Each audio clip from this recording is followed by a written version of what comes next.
హల్లెలూయా.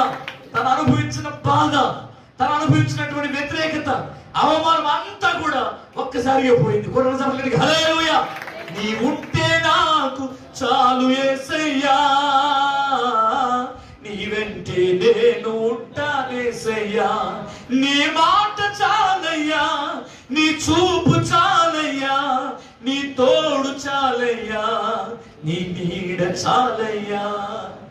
ఆస్తులన్నీ పోయినా అనాథగా మిగిలినా, ఆస్తులే విడనాడినా, ఆరోగ్యం క్షీణించినా, నీ మాట చాలయ్యా, నీ చూపు చాలయ్యా, నీ తోడు చాలయ్యా, నీ నీడ చాలయ్యా.